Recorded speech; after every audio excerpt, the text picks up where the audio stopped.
Welcome to beginner friends. అందరికీ నమస్కారం.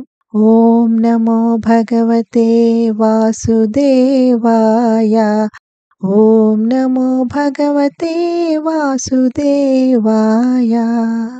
భగవద్గీత పారాయణలో ఈరోజు 6వ అధ్యాయము ఆత్మ సంయమ యోగము లేదా ధ్యాన యోగము 12 మరియు 13వ శ్లోకములు. శ్లోక నెంబర్ 12 and 13. తత్రైకాగ్రం మనః కృత్వా యతచిత్తేంద్రియక్రియః ఉపవిశ్వాసనే యుంజ్యాత్ యోగమాత్మవిశుద్ధయే.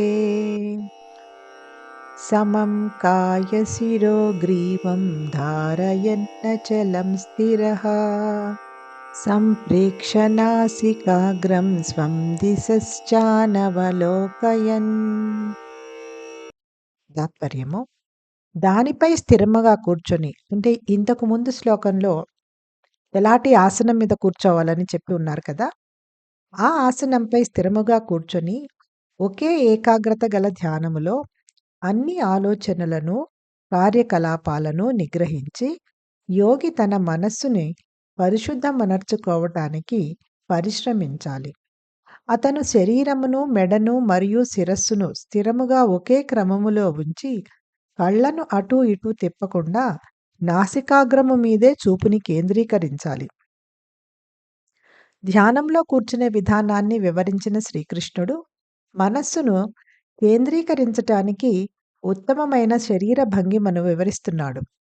సాధనలో సోమరితనంగా అయిపోయి నిద్రలోకి జారుకునే ధోరణి ఉంటుంది. ఇలా ఎందుకు అవుతుంది అంటే, ప్రారంభంలో ప్రాపంచిక మనస్సుకి ఇంద్రియ విషయముల మీద ఆలోచనలో ఉన్న ఆనందం భగవద్ధ్యానంలో రాదు. దీనితో భగవంతుని ధ్యానంలో మనస్సు బడలిక పొందే అవకాశం ఉంది. కాబట్టి భోజనం చేస్తూ చేస్తూ మధ్యలో నిద్రపోయే వాళ్ళు కనిపించరు కానీ, ధ్యానంలో మరియు భగవన్నామాలు జపించడంలో మధ్యలో నిద్రలోనికి జారుకునేవారు కనిపిస్తారు. ఇది కాకుండా ఉండటానికి శ్రీకృష్ణుడు నిటారుగా కూర్చొనమంటున్నాడు. ధ్యానాభ్యాసం చేయటానికి అనువుగా ఉండే ఏదో ఒక భంగిమలో నిశ్చలంగా కూర్చోవాలి. కొందరు మోకాలు నొప్పుల వలన లేదా ఇతర ఆరోగ్య కారణాల వలన నేల మీద కూర్చోలేరు. వారు నిరుత్సాహపడనవసరం లేదు. ఎందుకంటే వారు కుర్చీలో కూర్చొని అయినా ధ్యానం చేయవచ్చు. కానీ తప్పకుండా నిటారుగా మరియు నిశ్చలంగా కూర్చోవాలి అన్న నియమాన్ని పాటించాలి. దృష్టిని నాసికాగ్రము మీద కేంద్రీకరించాలి మరియు అది అటూ ఇటూ పోకుండా చూసుకోవాలి అని ఈ శ్లోకంలో శ్రీకృష్ణుడు పేర్కొన్నాడు. దీనికి రూపాంతరంగా కన్నులను మూసి ఉంచవచ్చు. ఈ రెండు పద్ధతులు కూడా ప్రాపంచిక వ్యగ్రతని నిరోధించటంలో సహకరిస్తాయి. బాహ్యమైన ఆసనం మరియు శరీరాన్ని ఉంచిన తీరు ధ్యానమునకు తగినట్టుగా ఉండాలి కానీ, ధ్యానం అనేది యథార్థంగా ఒక అంతర్గత ప్రయాణం. ధ్యానం ద్వారా మనల్ని మనమే లోతుగా పరిశీలించుకోవచ్చు మరియు మనస్సుని అనంత జన్మల మలినముల నుండి పరిశుద్ధి చేసుకోవచ్చు. మనస్సుని ఏకాగ్రతతో నిలిపి ఉంచే అభ్యాసం వలన దాని యొక్క గుప్తమైన శక్తిని వెలికి తీయవచ్చు. ధ్యానం యొక్క అభ్యాసం మన వ్యక్తిత్వాన్ని వ్యవస్థీకరించుకోవటానికి, అంతర్గత చైతన్యాన్ని మేలుకొల్పటానికి, స్వీయ అవగాహన పెంపొందించుకోవడానికి చాలా దోహదపడుతుంది. కొన్ని అనుషంగిక ప్రయోజనాలు ఏమిటంటే, ధ్యానం అనేది చంచలమైన మనస్సును నియంత్రించి క్లిష్టమైన లక్ష్యాలను సాధించటానికి ఆలోచనా శక్తిని పెంపొందిస్తుంది. ప్రతికూల పరిస్థితులలో కూడా మానసిక సమతుల్యతను కాపాడుకోవడానికి దోహదపడుతుంది.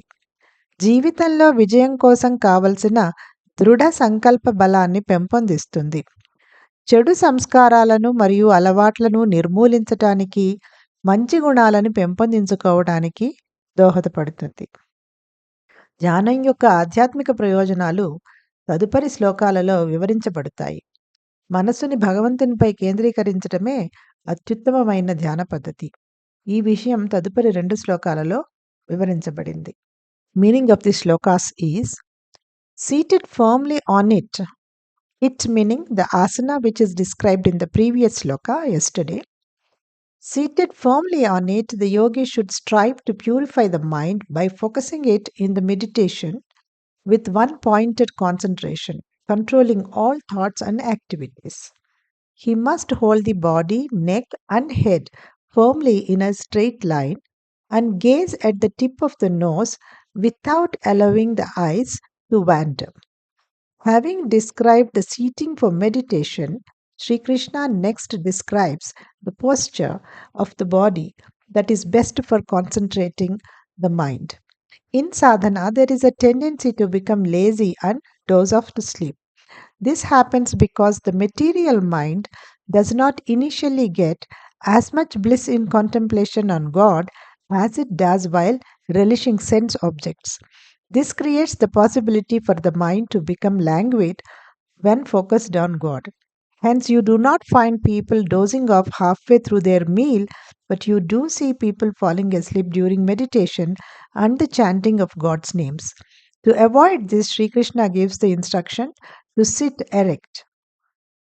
We may adopt any asana in which we can comfortably sit without moving during the period of meditation. Practice meditation, one has to sit motionless in any posture that one is comfortable in. Some people are unable to sit on the floor due to knee problems or other health issues.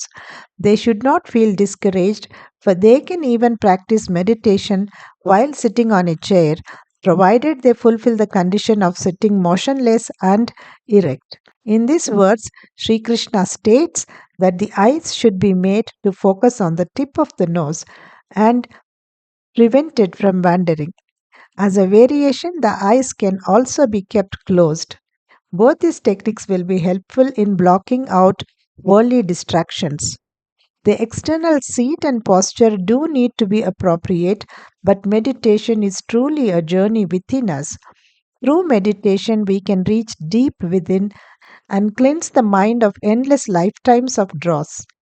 By learning to hold the mind in concentration, we can work upon it to harness its latent potential. The practice of meditation helps organize our personality, awaken our inner consciousness, and expand our self awareness.